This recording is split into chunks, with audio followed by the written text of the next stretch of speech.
Lauren Parsons is here. She is the author of the book Real Food, Less Fuss.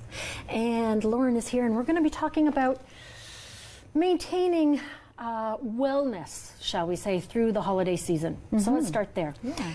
The holiday season, stressful. You Yes. eat bad. You're probably drinking whiskey, right? What are some of the tips or some of the advice that you would give people to not fall off that wellness wagon through the holidays? Yeah, well, I work with a lot of clients who have goals, maybe even weight loss goals, or just wanting to look and feel great in their clothing. And Christmas and the holiday season can be really challenging because there's so many opportunities to go out and dine out. And really what we want to do is to be able to be totally relaxed and absolutely enjoy all the gorgeous food that's on offer and enjoy those opportunities. And so, yeah, what I do is help people to free themselves up from the guilt of eating and learn how to avoid overeating, to be able to go to dinner parties and just relax and enjoy it, but not overdo it to the point that you kind of self-sabotage the goals that you have. So how do you do that? Yeah, so well, there's a few things really. Some of it just comes down to your focus. So when you're getting ready to go out to those dinner parties, to think during the day leading up to that, to perhaps focus on making sure you're eating perhaps lighter meals during the day, to have a big salad for lunch, knowing that you're going for a dinner party that night, so that you can really enjoy it. And then the other key thing is to focus, and this is not just at dinner parties, but all of the time, to really focus on eating mindfully. And by that I mean really enjoying your food, really focusing on it. You know, and a lot of people, they don't realise that they spend most of the time perhaps not even really focusing on eating when they're actually doing it. Well, and two, the holiday season is so busy. Sometimes you're grabbing as you're walking out the door. Like, you're not even sitting, a lot of us anymore, to eat anymore. Yeah, we're standing up and we're eating as we're heading out the door to different events. Yeah. So I guess you would say that in the long run, it's better to take that extra time to sit and actually concentrate on what you're eating, eat slowly. Yeah, absolutely. And single task eating, often we multitask it, so it may be that we're on social media, that we're watching something on TV, or we're even just reading. Often if we're focused on other things, we don't pay attention to what we're doing, or our phone, and we feel more satisfied. Yeah, so pop the phone away and actually really just enjoy it. Yeah.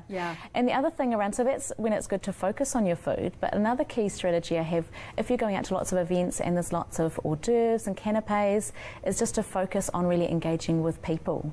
And even the strategy of actually just turning your back to the food table, just literally just positioning yourself in a place where you're not always constantly looking at that table and all the food that's on offer. It just helps you be more engaged and focused on people, and you'll have a really fulfilling and fun time without overdoing it, and be able to return home not feeling bloated and uncomfortable. So do you find that a lot of people say, I'll start a diet in January? Yeah, well, one thing, the diet word is a bit of a word that I actually really don't like, because diets, we know, are proven just to lead us to that yo-yo dieting, and they cause so much angst and anguish for people. And I've had so many clients that I've helped to actually get out of that dieting cycle and to be able to have a totally relaxed and positive attitude to food, so that you can indulge. You can, for example, you're going to a dinner party or there's a sweet treat on offer, you just enjoy it and absolutely savour it without any of the guilt, and that is absolutely possible. But the first thing you want to do is focus, rather than diet and deprivation mentality, to focus first on getting good stuff in. And you can actually create, as I suppose the person who's hosting, you can really offer healthy options. Yeah, absolutely. Delicious, healthy options. Fat and sugar-filled stuff. Yeah, and often there's a lot of potluck. Like last night I actually went to a potluck dinner, a shared dinner. There was 14 ladies, and I think there were around 10 mains and probably at least a dozen desserts.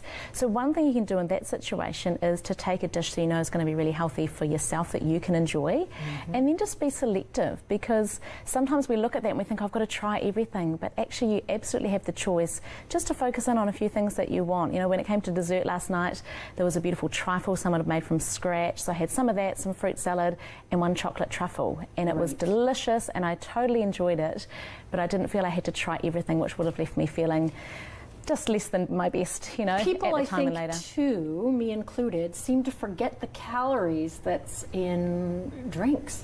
Yes, exactly. Alcohol. Yeah, and I know I won't necessarily be That popular all for this, counts, but right? yeah, and lots of studies have shown us that when we do consume alcohol, we tend to eat a lot more food as well without even realising it. So it's good. I recommend people ease into it if you are drinking, and be really aware of the size of your drinks and the amount. People may be topping your glass up without you noticing. Yes. Maybe try and alternate your drinks with some soda water and lemon or mint, or add some if you're the host as well. Add Or some a drink and then offers. water. Yeah, exactly. Right? So alternate between your drink, alternate something with sugar or between- alcohol, and then have something that's sugar and Because the alcohol next free. day is awful. Yeah, and you want to be feeling your best throughout that busy season, as you said. Yeah. Okay. Is this your first book? This is my first book on nutrition. I've done another book on fitness myths. So the other side, I guess, of staying well and maintaining that happy, positive outlook through this busy season is moving. So my philosophy there is to snack on exercise and just setting some positive goals for the year that are really realistic for you, and focusing on the little moments. So being mindful and being present on the little moments with your family. You know, if you can do that, even when the busy things are going on, it's going to help you feel centered and calm. Are there things that we can do through the holiday that helps with digestion and all of to offset some of the awful stuff that we're ingesting, like lemon water? Are there things that are helpful? Yeah, the lemon Water is a key, right? Yeah, having enough water, but also actually to aid digestion, you want to try and avoid drinking too much water during your meal. So 20 minutes either side of a meal is the best time to have a lot of water. And often people do overeat just because we're actually really thirsty. So having lots of water is really beneficial. Yeah. Okay. Thank you so much for this. All right. Real food, less fuss, good advice over the holidays. We'll be back with more right after.